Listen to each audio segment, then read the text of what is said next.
Hello and welcome to Naval Horizons. I'm Samina Mondal, a public affairs intern with the U.S. Naval Research Laboratory, part of the Naval Research Enterprise.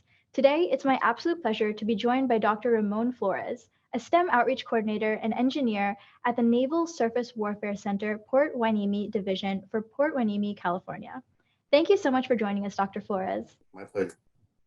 So, with all of your incredible experience in STEM and educational coordination, I just want to jump right in and ask you, how exactly did you get your start in the Department of the Navy?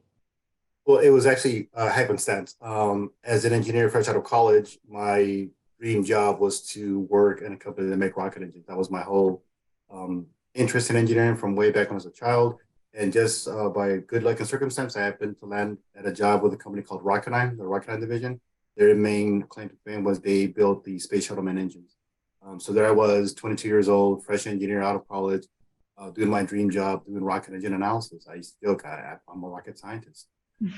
2 years into that gig, they started having some reorganizations. There was a young man very close to me who was about to be laid off. And I felt really, really bad about that. We saw something I could do. About that time, my wife wanted to move back to the Ventura County area. We were living in Los Angeles. And just Sabina, by pure luck, I submitted a resume to a friend of a friend of a friend. Next thing I know, I'm getting a phone call with a job offer, not even an interview. But we saw your resume, it's fantastic. Would you like to take an offer with the Navy? And I didn't give it a second thought because one, it would give my wife an opportunity to come back to her hometown. And two, I went to my manager and said, look, I'm leaving. Give my job to this young man who you're about to lay off. It's just a win-win. I got a great job with the Navy. Young man got to keep his job in aerospace. And like I said, the rest is history. Here we are. Wonderful. Truly feels like you were meant for the position. It's great to see. So, Very much you've so. taken on many incredible roles within STEM, whether it be thinking towards like engineering or educational outreach. You've had a great opportunity to learn and experience many different aspects of the Navy. So, could you walk us through your professional background? So this is a story I tell students a lot when I do outreach, and I tell them I like to start back in first grade. So my family migrated from Mexico when I was 6 years old. So I actually started school in first grade as a non-native speaker. I had to learn the language, had to learn the culture, and then you fast forward. By the time I'm a senior, I'm taking advanced placement English. I take the advanced placement English test, and I'm fortunate enough to pass it, which meant for me that I am exempt from taking English at the college level. So again, I tell students, don't look at so much the destination, but the trajectory, the path that you get to. In my case, non-native speakers, 6 years old, first grade, to a graduate and high school senior, where I'm exempt from taking any English classes at the college level because I was able to pass that advanced placement English exam, a very rigorous exam. For college, I chose California State University at Northridge for three main reasons. One, it was close to home, 20-minute commute. Two, I had my major. I wanted to study mechanical engineering with an emphasis on thermal fluid because I knew I wanted to build rocket engines. But most importantly, it was a institution that I could afford. I am the first in my family to go to college, second to graduate high school, but first to go to college. And the higher education experience was foreign to us. I didn't know things like Cal States to UCs to private. I didn't know about financial aid. Um, and I had this memory of sitting in my counselor's office looking at a brochure from the University of Southern California, USC, for Trojans. That, Sabina, was my dream school. The prestige of going to a private university was so awesome. Then I saw the price tag. And I said, absolutely no way can I put that onto my parents. Again, I wanted to be able to pay for this by myself on my own, which meant that I had to work every summer and I had to work every semester that I was in school to be able to afford to pay for tuition, books, all those things. Which is why in my current job, Samina, I just love being such an advocate for the SMART scholarship. It is such a great opportunity. It's one of those things. Where were you when I was in college? But I tell students, take advantage of this opportunity that we, the Navy, offer you. We will pay tuition, we will pay books, but most importantly, we will give you a stipend. We will pay you to go to class, take notes, take tests. Again, I didn't have that opportunity. I actually had to work. So I know how that is. I just remind students, this is a tremendous, tremendous opportunity for you that we, the Navy, can provide. So please sign up for that. Graduated from Cal State Northridge with honors. That to me was a big, big deal. And like I said, went straight to that rocket engine building company. My dream job, I was doing rocket engine analysis. Um, Almost the kind of person to get to board very easily. So within a year, I went back to school, went back to Cal State Northridge, to get a master's degree in mechanical engineering. And because I had done my undergrad at that university, they waived all the entrance requirements and so forth. They said, come on in, we would love to have you as a student. So I got my master's degree. And by now I am transitioning from the Naval Facilities Engineering Command, where I started, to the Naval Sea Systems Command, where I currently am. But right before I did that, NAVFAC, as they are known, want their engineers to be licensed. That's, again, another thing that I wasn't aware of. So not a trivial thing. It's a multi-year process. Two very rigorous exams, 8 hours each. I was fortunate enough to pass those, and I was able to secure my professional engineering license. So here I thought, okay, I've got an engineering degree, a master's degree, and engineering license. Let me go to NAVC and see what good things we can do over there in that capacity. Soon after that, I took on a position as team lead for technical training for the vertical launch system. I like to call it the world's most advanced missile launcher. And because it was technical training, I thought, hey, what a great opportunity to pursue an advanced degree again. But by now I was good with engineering. Having gone bachelor's, master's, I thought, hey, what's related to training? Well, education. So again, did some research, and I chose Pepperdine University, a private university here in Southern California, and I received a doctorate degree in education. And just for perspective, Sabina, mind you, this is a cadre program, so there's 25 of us in this program, and I'm the only non-educator. Everybody here has bachelor's degrees, master's degrees in education, and I have my grad and undergrad in engineering. So when we're reviewing the materials, we're reviewing the content, they're seeing this content for the third, fourth time. I'm seeing it for the first time. I'm up to midnight, 1 o'clock in the morning, reading and reading and reading because I have to catch up. And let me remind you, Sabina, these peers of mine were coming from places like Harvard. That's where they got their grad and undergrad. And I'm coming from California State University, Northridge. I'm an immigrant. I'm a non-native speaker. But Sabina, I'm also very competitive. Like I said, there's 25 of us, and I beat half to graduation. Now, there was a competition, but again, I'm very competitive from that perspective. Yes, they had all this additional background, but I was able to maintain my pace and actually, like I said, complete my doctorate studies before I even did. So super proud of it. It's incredible, Dr. Flores, to see how so many of your sacrifices turned out to really benefit you in the end. And they really were worth all of the extra work that you had to put into the process. And as someone who is aspiring to get an EDD in the future, that it's very moving to hear that. Now, Dr. Flores, could you tell us a little bit more about some of the engineering projects that you did in your time? Sure thing. Like I said, when I was in aerospace, that was one of the areas that was probably the most technical because I was able to apply the content from the courses that I had just completed directly to the job. So things like thermodynamics, heat transfer, gas dynamics, fluid mechanics, all these very technical things I was able to apply on the job on a regular basis. So again, that's why I make the comment. I feel like a rocket scientist. I feel like I was actually doing all these rocket engine analyses. Very much what I wanted to do from a very young age because, again, working on a rocket engine. When I transitioned to the Navy, I was working for the Naval Facilities Engineering Command. And the one project that sticks out the most from the mechanical engineering side was a project we did for the State Department where we're designing forced entry walls and ballistic resistant windows. And it sounds kind of weird, but what we're trying to do is design a building that could withstand a attack from a mob and would able to provide the dignitaries, the diplomats with a certain amount of lead time to find an escape route. And so one of the more curious assignments I was given as a young engineer on the ballistic resistant windows piece was I actually had to secure ammunition from a small Marine Corps company that we had on base.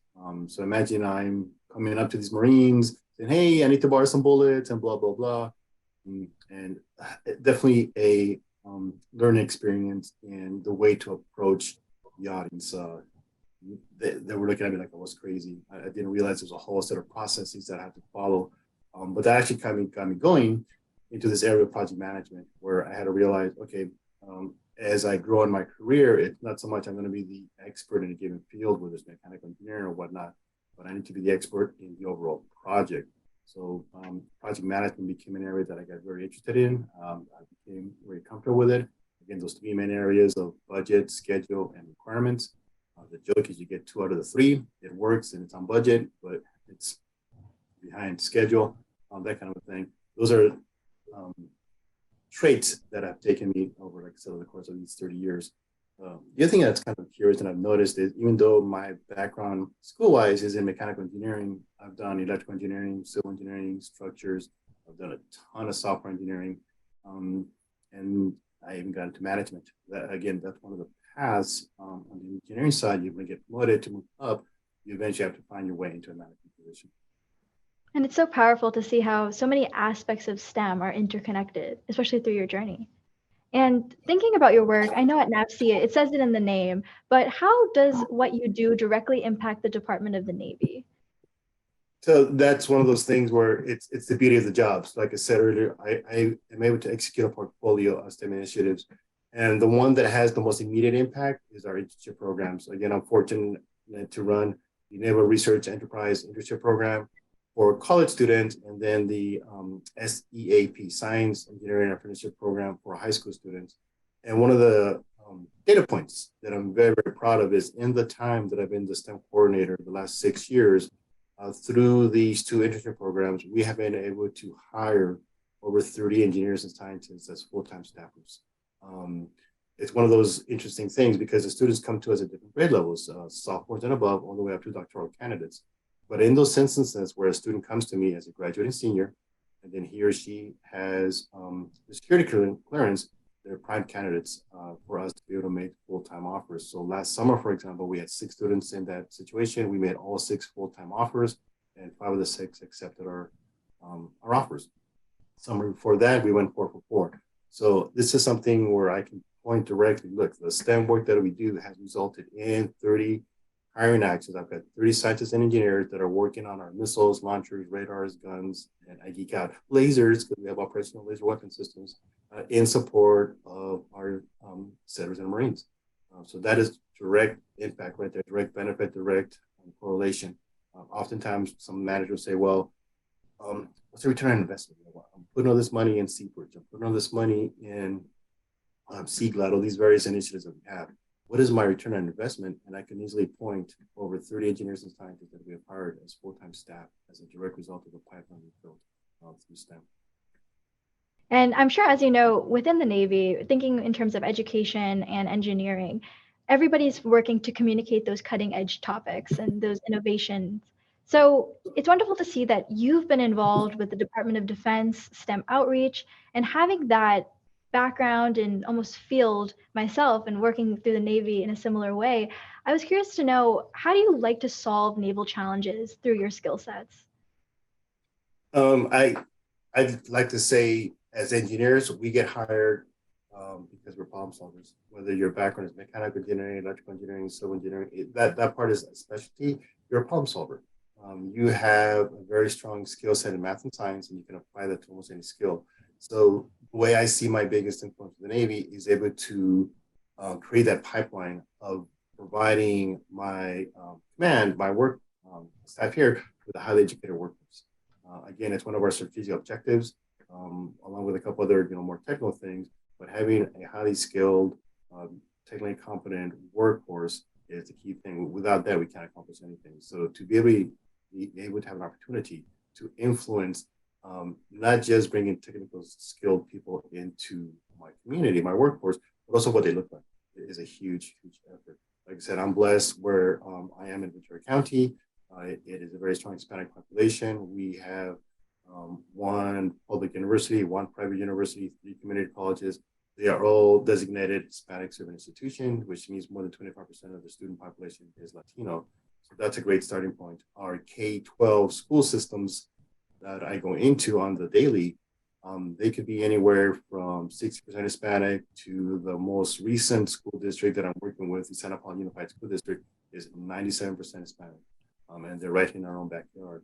To be able to provide, again, these opportunities to these students who would otherwise not know or not realize that this is a path for them, it is tremendous. And again, on the other side, for my command, they are able to take advantage of a highly qualified, highly educated, highly motivated workforce that is going to be coming in, that's going to be young, that's going to be here for the next 20, 25, 30 years. Now, Dr. Flores, if you had to go back to, say, your high school or college self, what is one standout piece of advice that you would provide him? Samina, thanks for that question. I love that question because it's actually a two-parter. When I tell students, again, don't look at the DR in front of my name. Look at the path of what it took to get those two letters. Two common themes that I carried with me are high expectations and hard work. These are things that my parents instilled in me as an immigrant family. They said, look, you may not know the language, but just work hard and have high expectations. Again, I was that student sat in the front of the class, whether it was in elementary school, middle school, high school, definitely in college. I was raise my hand every single time. I didn't care if I looked foolish. Hey, Professor so-and-so, I don't get this. Can we revisit this topic? Um, and I was also a student who pushed myself. I would walk into a classroom in college and I would look at my competition, my fellow students, and I would say, yeah, I'm going to get the high score in all these classes. Didn't know what's happened. I got humbled more than once, but having those high expectations is what got me through to the bachelor's, the master's, the doctorate, the license, the career that I have now. I tell students we all have different definitions for things, and to me, my definition of failure is having low expectations and achieving them. And students have to pause on that one. They have to think about it. But I tell them have high expectations coupled with hard work. Yeah, the sky's the limit for you. How insightful. And even thinking about your incredible experience with the Naval Warfare Center, what makes you enthusiastic about working for the Department of Navy each day? Sabina, it's why I wake up. Having the opportunity to go walk into a classroom, to influence young minds, to let them know there are some tremendous opportunities. Because again, one of the first questions I ask them is, do you know that we have a naval base?